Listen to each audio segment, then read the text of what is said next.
Larry Hansgen back here at the UD Arena. The Dayton Flyers defeat Wagner 79-67 to the court with Coach Anthony Grant, brought to you by Pickrell, Schaefer, and Ebling, a Dayton law firm for 100 years. And Coach, ironically, before the game, you said that you really hoped you could be able to get to the line more than you had in recent games. Ultimately, your team's ability to make free throws ended up salting away the victory. It did. You know, obviously, you got to give Wagner credit. I told the guys at the half, you know, we played a team, I thought, and we talked about this before the game. The biggest thing that impressed me about them was their grit and how hard they played. They played a Seton Hall team the other day that had them down 18 at the half, and we talked about it, that they were able to make it a 2 or 3 possession game in the second half, that they were going to continue to fight and claw and get back in it. Second half, obviously, you look at 2 areas for us. Offensive rebounding. I think they got 10 offensive rebounds in the second half. We turned the ball over 9 times, which contributed to their ability to get back in it. But I thought at the end of the game, our guys were able to get stops, were able to knock down our free throws, keep them at bay. I think they cut it to 6 with about 4 to play, you know, and it was good to see guys come together and be able to claw out the win. You always talk about starts and finishes. You finish the game making 16 straight free throws.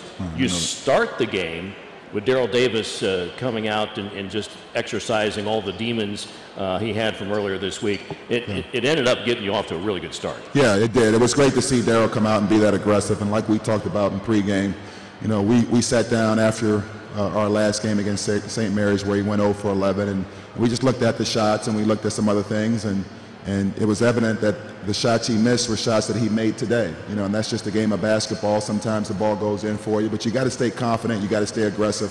And it was great to see him come out very early and be aggressive. Obviously, the foul trouble, you know, kind of hampered that in the second half. He never really got in a rhythm in the second half. But it was good to see some other guys step up and perform and play well. All right, you close the books on the non-conference schedule. Is this a time now that you take a step back and you say, okay, where are we?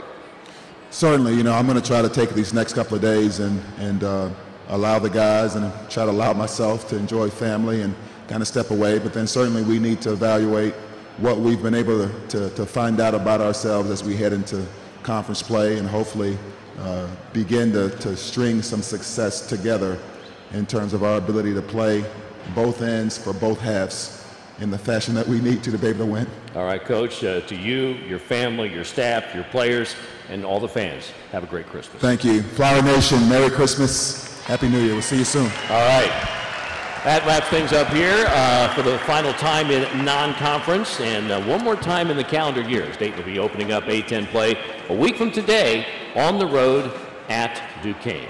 On behalf of our crew, our halftime host, Michael Purvis, our courtside engineer producer, Caleb McLeod, and my partner, the legend, Bucky Bockhorn. Larry Hansgen, one more time, reminding you our final score today was Dayton 79, Wagner 67. Stick around for more of Flyer Feedback.